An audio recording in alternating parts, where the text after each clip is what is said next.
Listen, do you think vampires and werewolves have a place in our society? Does it make it more palatable if they're made of plastic? We answer these questions and more in our primer for the brand spanking new Soulblight Gravelords Battletome. Are you excited much for this amalgam of a lot of what's come before in terms of creatures of the night? Well, there really is a lot to get our heads around. But one small disclaimer before we begin, this is not a review of the book, but more of a translation of exactly what you're getting yourself into when opting to pursue this collection of war scrolls as your next army. It will give you a much clearer starting block of information than you would ever get flipping back and forth 6,000 times between the pages. So who are the Soulblight Gravelords? Well, strictly speaking, they are the follow-up to the Legions of Nagash Battletome. But it's a bit more complicated than that. You see, Nagash, the Lord Purveyor of the Allegiance of Death, is a greedy guts who wants to be able to command any number of factions just because they happen to be, technically dead. But what this Battletome is telling us is that Nagash is still the big bad of all death, but he's not necessarily the focal point anymore. As such, what we see here is a continuation of the previous Battletome with a splash of the old vampire counts poured into the thematical mix.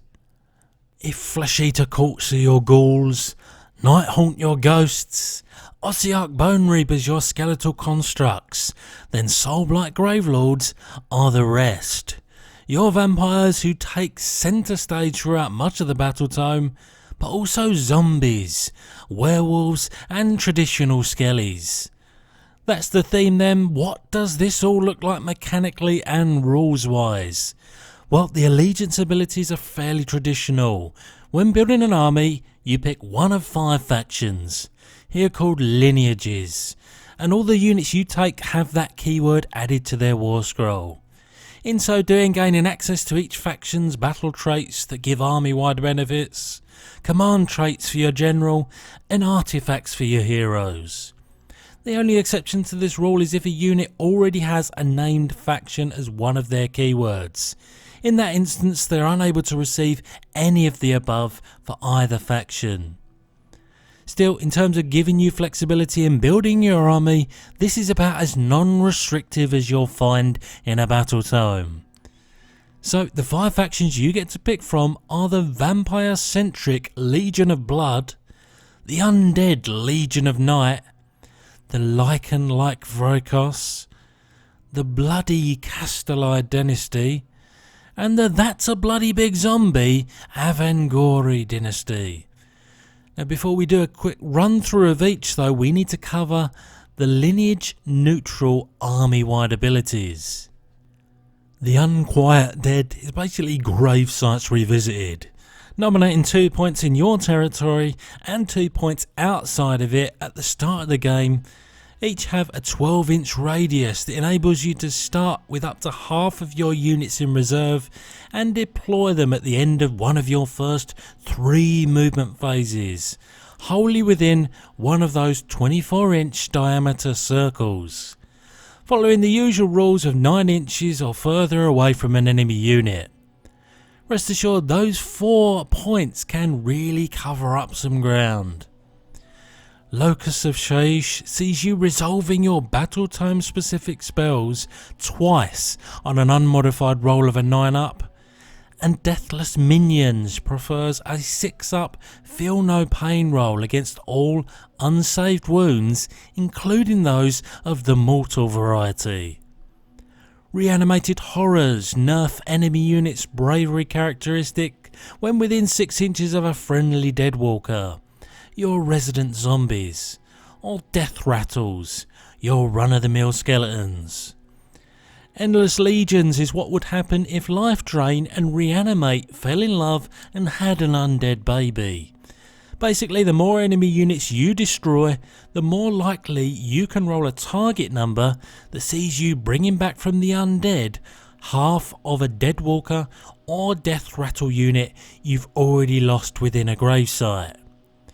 And finally, Deathly Invocation sees you healing D3 wounds to a number of units within 12 inches of your heroes, dependent on their rank. With Mortarks able to pick 4, Vampires 3, and Death Mages and Death Rattles just the 2. If however there are no allocated wounds to the unit you choose, but they have had models destroyed, then Bob's your uncle, you can return models with a combined wounds characteristic of up to your D3 roll.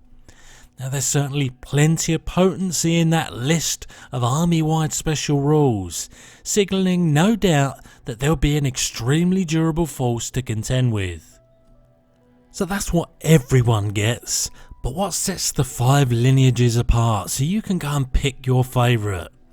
Well, firstly, the Legion of Blood are the gig for you if you like the idea of vampire nobility strutting their stuff. Led by the youthful looking but immeasurably old Neferata, Queen of the Vampires. She is most symbolically supported in the battle line role by Black Knights. Now if vampires are the nobility, then skeletons are the rank and file in this here legion. Their faction-wide abilities see them adding to the number of enemy models that flee from friendly vampires in the battle shock phase, and see their death rattle units gain immunity from negative modifiers to their hit and wound rolls in melee combat. Now from one legion to the next, this time the Legion of Night are the most vicious and the most dismissive of the mortal races.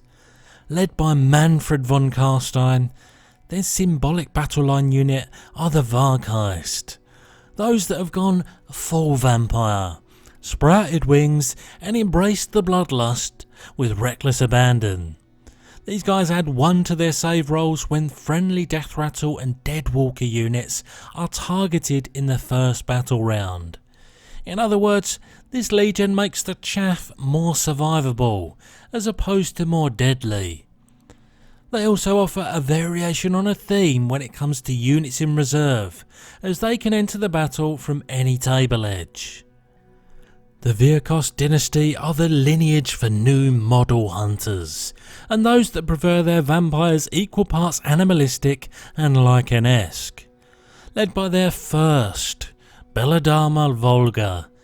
Now they have a retinue of new heroes at their disposal, a number of which are taken as one unique set of units that comprise of specialist models.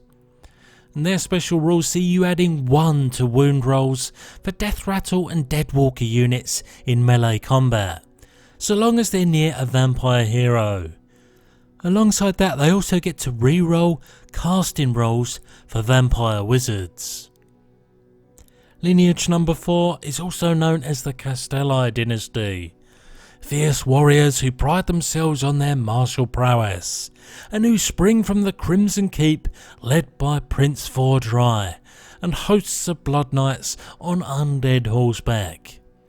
Their special rules include the ability for just blood knight units to enter the battle from any table edge at the end of any of the first 3 movement phases.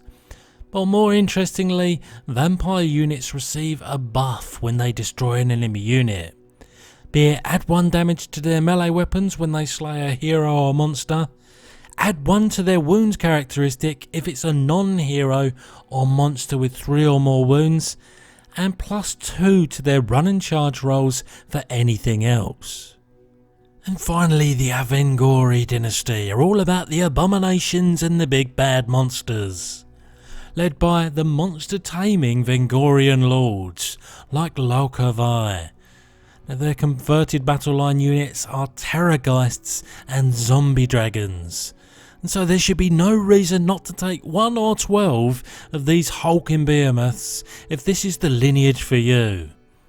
Special rules for these little big fellas include cursed mutations for the aforementioned behemoths that can either gobble up a 1 wound enemy model and heal themselves, run and charge during the same turn, or switch on their inner anti-wizard, forcing them to re-roll casting rolls. Elsewhere, their same models subtract 1 from wound rolls made with melee weapons against them. And finally, one unit a turn can bring the best of themselves to the table and use the top row of their modular stat line, no matter how many wounds they've taken. That there is the top level flavour of what you'll be leaning towards for each of the 5 lineages. But rest assured, there is variety of choice and crossover in equal measure in what is a Battletome chocked full of war scrolls. You really would be building and painting a long time before you see every nook and cranny of what this army has to offer. To end this primer, we will mop up any rules or tidbits that haven't been covered, and then we'll wish you a pleasant day and see you next time. The hunger can be found on many of the vampiric units and provides some well expected life gain, which translates to being able to heal D3 wounds at the end of the combat phase if that unit destroyed any enemy models.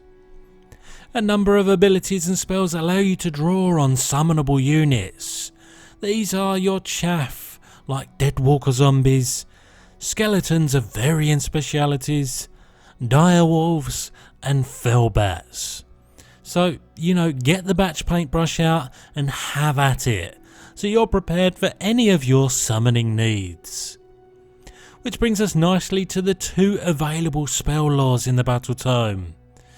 The Invigorating Aura generic Battletome spell allows you to heal or reanimate summonable units, and these supplement the Lore of the Vampires spell table, available to Nagash and Vampire Wizards, and the Lore of the Death Mages, available to Nagash again, Mortarks and Death Mage Wizards.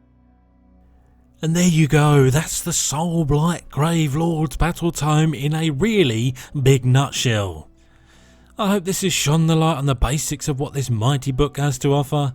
Let me know in the comments if you've enjoyed the format of this new series, and I dare say we'll be back for more of this sort of stuff.